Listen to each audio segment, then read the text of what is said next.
ಇವ್ರದ್ದೇ best ಅತ್ಲಾಗೆ. ಇವತ್ತು ಎಲ್ಲ ಬಿಟ್ಟು ಬಂದು ಹಳೆ ಮನೇನೋ ಎಂಥ ಮನೇನೋ ನೆಮ್ಮದಿಯಾಗಿದ್ದಾರೆ.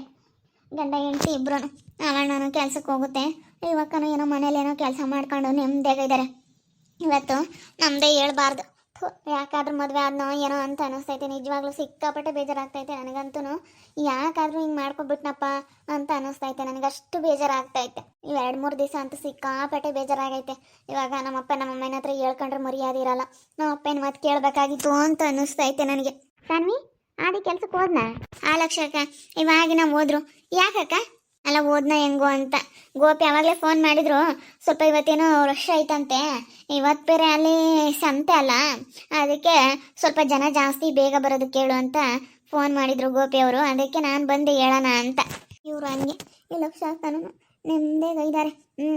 ನಂದೇ ಇವತ್ತು ಒಂಥರ ಯಾಕೋ ನೆಮ್ಮದಿನೇ ಇಲ್ಲ, ಹಂಗಾಗ್ಬಿಟ್ಟೈತೆ. ಇವರು ಯಾವಾಗಲೂ ಬರೀ ಫೋನ್ ನೋಡ್ತಾ ಮಲ್ಕೊಂಡಿರ್ತಾರೆ, ಯಾವಾಗಲೂ ಮಲ್ಕೊಂಡೇ ಇರ್ತಾರೆ. ಏನು ಮಾಡೋದು ಏನೋ ಅಂತ ಅನ್ನಿಸ್ಬಿಟ್ಟೈತೆ. ಲವ್ ಮಾಡಬೇಕಾದ್ರೆ ಇದ್ದಿದ್ದು ಖುಷಿ ಮದುವೆ ಆದಮೇಲೆ ಇರಲ್ಲ. ನಿಜವಾಗ್ಲೂ ನನಗೆ ಅದೇ ಒಂಥರ ಬೇಜಾರಾಗಿರೋದು. ಮದುವೆ ಆಗೋದಕ್ಕಿಂತ ಮುಂಚೆ ಆದರೆ ಎಷ್ಟು ಚೆನ್ನಾಗಿರ್ತಿದ್ವಿ, ಆದರೆ ಮದುವೆ ಆದಮೇಲೆ ಆ ಖುಷಿನೇ ಇಲ್ಲ ಗಂಡ ಹೆಂಡತಿ ಮಧ್ಯೆ ಅಂತ ಅನ್ನಿಸ್ತಾ ಐತೆ ನನಗೆ. ಯಾಕೋ ಒಂಥರ ಸಪ್ಪು ಇದ್ದಾಳೆ ಕಣ. ಯಾಕೋ ಅತ್ತೆನೂ ಜಾಸ್ತಿ ಮಾತಾಡಲ್ಲ.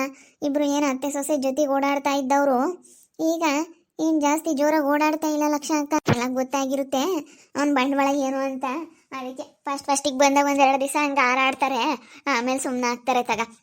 ಇವಾಗ ಅವಳಿಗೆ ಗೊತ್ತಾಗಿರುತ್ತೆ. ನಾನು ಹೇಳಿದೆ ಬೇಡ ಕಣೆ, ಆಗಬೇಡ ಅಂತ.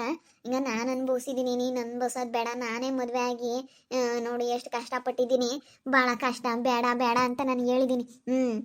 ಆದ್ರೂ ನಿನ್ನ ಮಾತು ಕೇಳ್ದಂಗೆ ನಾನು ಮದುವೆ ಆಗ್ತೀನಿ ಅಂತ ಆಗ್ಬಿಟ್ಲು. ಇವತ್ತು ಅನುಭವಿಸ್ಲಿ. ನೋಡು ಮಕ್ಕ ಅಲೇನೆ ಹೆಂಗಾಗ್ಬಿಟ್ಟೈತಿ. ಯಾಕಾದ್ರೂ ಮದುವೆ ಆದ್ನೋ ಅಂತ ಅನ್ನಿಸ್ತಾ ಇರುತ್ತೆ. ನಾನು ಅವ್ರ ಅಪ್ಪ ಹಿಂಗೆ ಹೇಳಿದೆ, ಅವ್ರ ಅಮ್ಮನ ಹತ್ರ ಎಲ್ಲರ ಹತ್ರನೂ ಹೇಳಿದ್ದೀನಿ ನಾನು.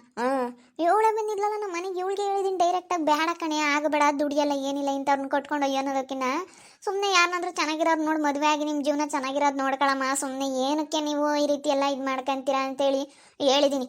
ಎಷ್ಟು ಹೇಳಿದ್ರು ಕೇಳೇ ಇಲ್ಲ. ತಗ ಇವಾಗ ಅನುಭವಿಸ್ದಾಗಲೇ ಗೊತ್ತಾಗುತ್ತೆ. ಹಳೆ ಮನೆ ಅಂತ ಆಡ್ಕೊಂಬರು, ಹಳೆ ಮನೆ ಆದ್ರೂ ಪರವಾಗಿಲ್ಲ, ನಾನು ನನ್ನ ಗಂಡ ಬೇರೆ ಬಂದು ಒಂಥರ ನೆಮ್ಮದಿಯಾಗಿದ್ದೀವಿ ಲಕ್ಷ ಅಕ್ಕ. ಯಾರಿಗೆ ಆಗಲಿ ಹೇಳಿದಾಗ ಗೊತ್ತಾಗಲ್ಲ, ಅನುಭವಿಸ್ದಾಗಲೇ ಗೊತ್ತಾಗೋದು. ಇವಾಗ ಗೊತ್ತಾಗಿರುತ್ತೆ. ನಾನು ನೋಡ್ತಾ ಇದ್ದೀನಿ 2-3 ದಿನ ಯಾಕೋ ತುಂಬ ಸಪ್ಪಗಿದ್ದಾಳೆ. ಅದು ಏನಾಗೈತೆ ಏನೋ ಗೊತ್ತಿಲ್ಲ, ಭಾಳ ಸಪ್ಪಗಿದ್ದಾಳೆ. ಅಂದರೆ ಒಳ್ಳೊಳಗೆ ನಡೀತಾ ಐತೆ. ನಿಮ್ಮ ಎದುರಿಗೆಲ್ಲ ಸಾದ್ರ ಆಗ್ಬಿಡ್ತೀನಿ ಅಂತ ನಿಮ್ಮ ಅತ್ತೆ ಅವಳೇನು ಮಾತಾಡ್ತಿಲ್ಲ. ಇವಳು ಅಷ್ಟೇ. ಯಾಕೋ ಒಳಗೆ ಏನೋ ಆಗ್ತಾ ಐತೆ. ಹೆಂಗೋ ಇವತ್ತು ನನ್ನ ಗಂಡನಿಗೆ ನಿಮ್ಮ ಅಂಗಡಿಲಿ ಕೆಲಸ ಕೊಡೋದಕ್ಕೆ ಕೆಲಸ ಮಾಡ್ಕೊಂಡು ಚೆನ್ನಾಗಿದ್ದಾರೆ ಅತ್ಲಾಗಿ.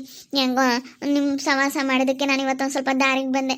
ಮನೆ ಬಿಟ್ಟು ಬರಬೇಕಾಗಿತ್ತು, ನಾವು ಉದ್ಧಾರ ಆಗಬೇಕಾಗಿತ್ತು. ಇಲ್ಲಾಂದ್ರೆ ನಾವು ಉದ್ಧಾರ ಆಗೋಕ್ಕೆ ಆಗ್ತಾ ಇರಲಿಲ್ಲ. ಅದೇ ಮತ್ತೆ ನಮಗೆಲ್ಲಿ ಅಡ್ಜಸ್ಟ್ ಆಗಿ ನಾವು ಎಲ್ಲಿ ಚೆನ್ನಾಗಿರ್ತೀವಿ ಅಂತ ನಮಗೆ ಅನ್ಸುತ್ತೆ ಅಲ್ಲಿ ಇದ್ಬಿಡ್ಬೇಕು ಬಂದು. ಸುಮ್ಮನೆ ನಾವು ಅರ್ಧ ಜೀವನ ಕಳೆಯೋವರೆಗೂ ಇದ್ದು ಆಮೇಲೆ ಬುದ್ಧಿ ಕಲ್ತ್ಕೊಂಡ್ರೆ ಏನು ಮಾಡೋಕ್ಕಾಗಲ್ಲ ಬಿಡು. ಇನ್ನೇನು ಮಾಡೋಕ್ಕಾಗುತ್ತೆ, ಆಗೈತಲ್ಲ. ಬರ್ತೀಯಾ? ಹಿಂಗೆ ಹೋಗಿ ಬರೋಣ ದೇವಸ್ಥಾನ ಹತ್ರ? ನಡಿ ಹೋಗಿ ಬರೋಣ. ನಾನು ಹೋಗೋಣ ಅಂತ ಅನ್ಕೊಂತಿದ್ದೆ ಬೆಳಗ್ಗೆಯಿಂದ ದೇವಸ್ಥಾನಕ್ಕೆ ಹೋಗೋಕ್ಕಾಗಿಲ್ಲ. ನಡಿ ಹೋಗಿ ಬರೋಣ. ಮ್ಯಾಟ್ ಹಾಕೋದು ಬಿಸ್ನೆಸ್ ಚೆನ್ನಾಗಿ ಆಗ್ತೈತೆ ಅನ್ಸುತ್ತಲ್ವಾ? ನೀನು ಮ್ಯಾಟ್ ಹಾಕೋದು ಕಲ್ತಿರೋದ್ರಿಂದ ತುಂಬ ಚೆನ್ನಾಗಿ ಆಗ್ತೈತೆ. ಮ್ಯಾಟ್ ಮತ್ತು ಡಿಸೈನು, ತೋರಣಗಳು ಈ ಥರ ಎಲ್ಲ ಹಾಕೋದು ಕಲ್ತಿದ್ದೀನಿ. ಮತ್ತು ಈ ಥರ ಶೋಗೆಲ್ಲ ಹಾಕ್ತಾರಲ್ಲ ಆ ಥರ ವೈರಲ್ ಎಲ್ಲನ ಆ ಥರ ಎಲ್ಲ ಮಾಡ್ತಾಯಿದ್ದೀನಿ. ಸ್ವಲ್ಪ ಚೆನ್ನಾಗಿ ಆಗ್ತೈತೆ, ಪರವಾಗಿಲ್ಲ. ಆ ಥರ ಎಲ್ಲ ಕಲ್ತಿರೋದ್ರಿಂದ ಯಾರಾದರೂ ಕೊಡ್ತಾರೆ. ದಿವಸ ಹಿಂಗಲ್ಲ ಅಂದರೆ ಒಂದು 150-200 ರೂಪಾಯಿ ದುಡ್ಕೊಂತೀನಿ, ಮನೆ ಖರ್ಚಿಗೆ ಆಗುತ್ತೆ. ಬರೀ ಯಾವಾಗಲೂ ಫೋನ್ ನೋಡ್ಕೊಂಡು ಮಲ್ಕೊಂಬೋದೆ, ಎಲ್ಲೂ ಹೋಗಲ್ಲ, ಕೆಲಸಕ್ಕೆ ದುಡಿಯಲ್ಲ, ಏನಿಲ್ಲ. ನಿಜವಾಗ್ಲೂ ನಮ್ಮ ಅಪ್ಪನ ಮಾತು ಯಾಕಾದರೂ ಮೀರಿದ್ನೋ ಅಂತ ಅನ್ನಿಸ್ತೈತೆ. ಮಾತಾಡೋಕ್ಕಾಗ್ತಿಲ್ಲ, ಬಿಡೋಕ್ಕಾಗ್ತಿಲ್ಲ. ನಾನಂತೂ ಮಾತಾಡ್ತೀನಿ, ಇವತ್ತು ನಾಳೆಗೂ ಮಾತಾಡ್ತೀನಿ, ತಿರುಗಿ ಬೀಳ್ತೀನಿ. ಅದೇನಾದರೂ ಪರವಾಗಿಲ್ಲ, ಯಾರು ಏನು ಅಂದ್ಕೊಂಡ್ರೂ ಪರವಾಗಿಲ್ಲ, ಸುಮ್ಮನಿದ್ರೆ ಆಗಲ್ಲ. ನಾನು ಮಾತಾಡ್ತೀನಿ. ಏನೋ ಕೆಲಸ ಮಾಡಲ್ಲ, ಏನಿಲ್ಲ. ಯಾಕಾದರೂ ಇವಳು ಹೇಳಿದ್ಲು ಕಣಪ್ಪ, ಇವಕ್ಕ ಈ ಸಾನ್ವಿ ಅಕ್ಕ ಹೇಳಿದ್ಲು, ನಾನು ಕೇಳಲಿಲ್ಲ. ಬಿಡು ಇವಳು ಮಾತೇನು ಅಂತ ಅಂದ್ಕೊಂಡೆ.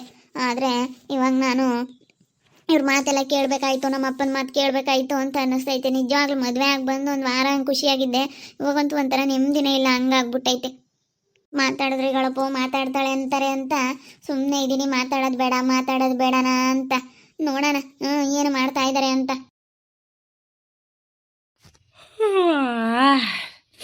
ಯಪ್ಪ, ಮಳೆ ಬಂದುಬಿಟ್ರೆ ಬೆಳಗ್ಗೆ ಅಂತೂ ಬೇಗ ಎದ್ದೊಳೋಕ್ಕೆ ಆಗಲ್ಲ. ಮಲ್ಕೊಂಡಿರಿ ಯಾವಾಗ್ಲೂ. ಏನು ಕೆಲಸ ಮಾಡಬೇಡಿ, ಏನು ಮಾಡಬೇಡಿ. ನಿಜವಾಗ್ಲೂ ನನಗೆ ಭಾಳ ಬೇಜಾರಾಗ್ತೈತೆ ನಿಮ್ಮನ್ನ ಯಾಕಾದ್ರೂ ಮದುವೆ ಆದ್ನೋ ಅಂತ ಅನ್ನಿಸ್ತೈತೆ.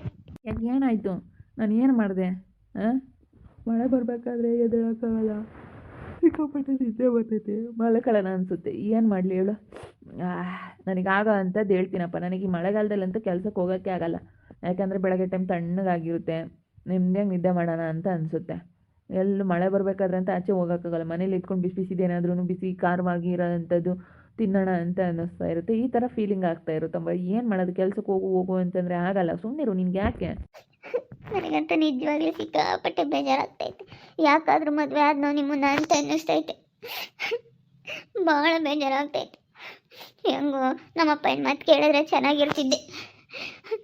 ನಿಮ್ಮ ಅದಕ್ಕೇನೋ ಹೇಳಿದ್ರು, ಆಗಬೇಡ ಅವನ್ನ, ಆಗಬೇಡ, ನಾನು ಆಗಾಲೇ ಅನುಭವಿಸ್ತಾ ಇರೋದು ಸಾಕು, ಇವರಿಬ್ರು ಕೆಲಸ ಮಾಡೋ ಅಂಥವ್ರಲ್ಲ ಅಂತ. ಯಾಕೆ ಏನಾಯಿತು? ನಿನ್ಗೇನು ಊಟ ಕಡಿಮೆ ಆಗೈತೆ? ತಿನ್ನೋಕೆ ಏನು ಕಡಿಮೆ ಆಗೈತೆ? ತಿನ್ನೋಕೆ ಅಮ್ಮ ಮಾಡಿರ್ತಾರೆ, ತಿನ್ಕೊಂಡು ಸುಮ್ಮನೆ ಇರೋದು ಕಲಿ. ಏನಕ್ಕೆ ಈ ಥರ ಆಡ್ತಾ ಇದೆಯಾ?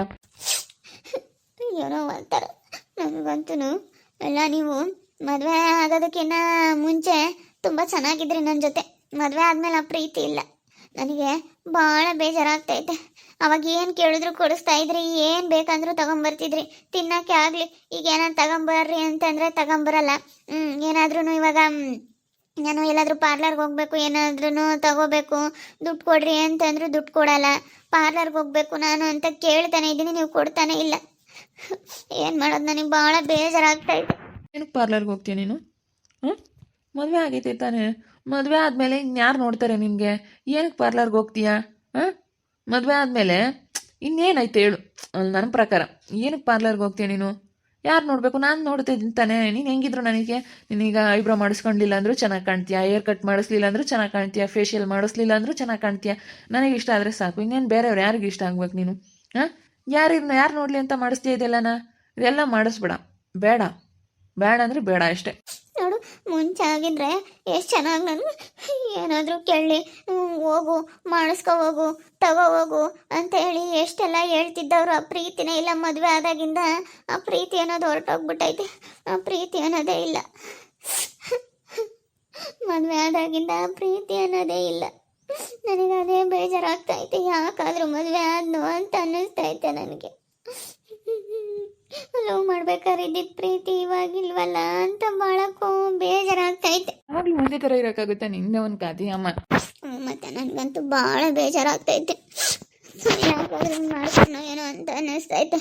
ಒಂದು ವಾರ ಖುಷಿಯಾಗಿದ್ದೆ, ಅವತ್ತಿಂದನ ಈ 3-4 ದಿವಸ ಅಂತೂ ನೆಮ್ಮದಿನೇ ಇಲ್ದಂಗೆ ಆಗ್ಬಿಟ್ಟೈತೆ. ಮತ್ತೆ ಅಂತೂ ಒಂಥರ ನನ್ನ ಮೇಲೆ ಊದ್ಕೊಂಡಿರುತ್ತೆ. ಯಾಕೋ ಗೊತ್ತಿಲ್ಲ, ಒಂಥರ ಬೇಜಾರಾಗಿರುತ್ತೆ. ಒಂಥರ ಮುಷ್ಣಿ ಹಿಂಗೆ ಮಾಡ್ಕೊಂಡಿರುತ್ತೆ. ಅದು ಯಾಕೆ ಹಂಗಿರುತ್ತೋ ಏನೋ ಗೊತ್ತಿಲ್ಲ. ಅವ್ರ ಮನ್ಸಾಗ ಏನಾಯ್ತೋ ಏನೋ ಇಟ್ಕೊಂಡವ್ರೋ ಏನೋ ಗೊತ್ತಿಲ್ಲ. ಒಳ್ಳೇದು ಯೋಚನೆ ಮಾಡಿದ್ರೆ ಒಳ್ಳೇದಾಗುತ್ತೆ. ಒಳ್ಳೇದು ಯೋಚನೆ ಮಾಡು. ಅದು ಬಿಟ್ಬಿಟ್ಟು ಬರೀ ನೀನು ಯಾವಾಗಲೂ ಬರೀ ಈ ಥರ ಯೋಚನೆ ಮಾಡ್ಕೊಂಡಿದ್ರೆ ಹಿಂಗೆ ಆಗೋದು. ಅಯ್ಯೋ, ತಲೆ ಕೆಡಿಸ್ತೀಯ ನೀನಂತೂ. ಹೇಳಪ್ಪ, ಮುಂಚೆ ನನ್ನ ಜೊತೆ ನಿನಗೆ ಮಾತಾಡೋಕ್ಕೆ ಇಷ್ಟ ಆಗೋದು, ನಿನ್ನ ಜೊತೆ ಯಾವಾಗಲೂ ಮಾತಾಡ್ತಿರ್ಬೇಕು ಶಕ್ತಿ, ನಿನ್ನ ಜೊತೆ ಯಾವಾಗಲೂ ಅಂತ ಹೇಳ್ತಿದ್ದವರು. ನೋಡು, ಇವಾಗ ಹಿಂಗಾಯ್ತು. ಆಡ್ಕೊಂಬಾರ ಮುಂದೆ ನಾನು ಇವತ್ತು ಮುಗ್ರಿಸ್ ಬಿದ್ದಂಗೆ ಆಗೈತೆ ಗೊತ್ತಾ? ಏನು ಮಾಡೋದು? ನಾನು ಇವತ್ತು ನಮ್ಮ ಅಪ್ಪನ ಮಾತೆಲ್ಲ ಕೇಳ್ಕೊಂಡು ಇದ್ದಿದ್ರೆ ನಾನು ಚೆನ್ನಾಗಿರ್ತಿದ್ದೆ ಅಂತ ನಮ್ಮ ಅಪ್ಪನಂತೂ ಎಷ್ಟು ಸಾರಿ ನೆನೆಸ್ಕೊತಾ ಇದ್ದೀನೋ ಗೊತ್ತಿಲ್ಲ. ನಮ್ಮ ಅಪ್ಪನ ಮಾತು ಕೇಳಬೇಕಾಗಿತ್ತು ನಾನು. ಯಾಕಾದ್ರೆ ಹಿಂಗೆ ಮಾಡ್ಕೊಂಡು ಅನ್ನಿಸ್ತೈತೆ. ಇವಾಗಲೂ ನನಗೆ 2-3 ದಿವಸ ತುಂಬ ಬೇಜಾರಾಗ್ಬಿಟ್ಟೈತೆ. ಎಲ್ಲೋ ಕೆಲ್ಸಕ್ಕೆ ಹೋಗಲ್ಲ, ಏನಿಲ್ಲ. ಮಳೆ ಬರುತ್ತೆ ಅಂತ ಬರೀ ಉಂಡು ರೊಗ್ಗೋದ್ಕೊಂಡು ಮಲ್ಕೊಂಡು ಫೋನ್ ನೋಡ್ಕೊಂಡು ಆರಾಮಾಗಿರ್ತಾರೆ. ಮದುವೆ ಆದಮೇಲೆ ಅಷ್ಟು ಖುಷಿ ಇಲ್ಲ. ಮದುವೆ ಆಗೋದಕ್ಕಿಂತ ಮುಂಚೆ ತುಂಬ ಚೆನ್ನಾಗಿದ್ವಿ. ಇಬ್ಬರೂ ಓಡಾಡ್ಕೊಂಡು ನನಗೇನು ಕೇಳಿದ್ರು ಇಲ್ಲ ಅಂತೆಲ್ಲ ಕೊಡಿಸ್ತಾ ಇದ್ರು. ಎಷ್ಟು ಚೆನ್ನಾಗಿ ನನಗೆ ನೋಡ್ಕೊತಿದ್ರು. ಆದರೆ ಇವಾಗ ಆ ಖುಷಿ ಇಲ್ಲ. ಮದುವೆ ಆದಮೇಲೆ, ಮದುವೆ ಆಗೋದಕ್ಕಿಂತ ಮುಂಚೆ ಇದ್ದಿದ್ದು ಖುಷಿ ಇವಾಗ ಮದುವೆ ಆದಮೇಲೆ ಇಲ್ಲ. ಏನು ಮಾಡೋದು? ನನಗೆ ನಮ್ಮ ಅಪ್ಪನ ಮಾತು ಕೇಳಬೇಕು ಅಂತ ಅನ್ನಿಸ್ತಾ ಐತೆ. ಇವಾಗ ಪಶ್ಚಾತ್ತಾಪ ಪಡ್ತಾ ಇದ್ದೀನಿ. ನೋಡ್ತಾ ಇರಿ ನೀನೇನಾಗ್ಬೋದು ಅಂತೇಳಿ ಮುಂದಿನ ಭಾಗದಲ್ಲಿ ನೋಡ್ತಾ ಇರಿ. ಹಾಗೆ ವಿಡಿಯೋ ಬಗ್ಗೆ ನಿಮ್ಮ ಒಬ್ಬರನ್ನ ಕಮೆಂಟ್ ಮಾಡಿರಿ. ಹಾಗೆ ವಿಡಿಯೋ ಎಷ್ಟಾಗಿದ್ದರೆ ಲೈಕ್ ಮಾಡಿ, ಶೇರ್ ಮಾಡಿ. ಇನ್ನೂ ಯಾರ್ಯಾರು ನಮ್ಮ ಚಾನಲ್ ಸಬ್ಸ್ಕ್ರೈಬ್ ಮಾಡ್ಕೊಂಡಿಲ್ಲ ತಪ್ಪದೆ ಕೂಡಲೇ ಸಬ್ಸ್ಕ್ರೈಬ್ ಮಾಡ್ಕೊಳ್ಳಿ. ಓಕೆ ವೀಕ್ಷಕರೇ, ಧನ್ಯವಾದಗಳು.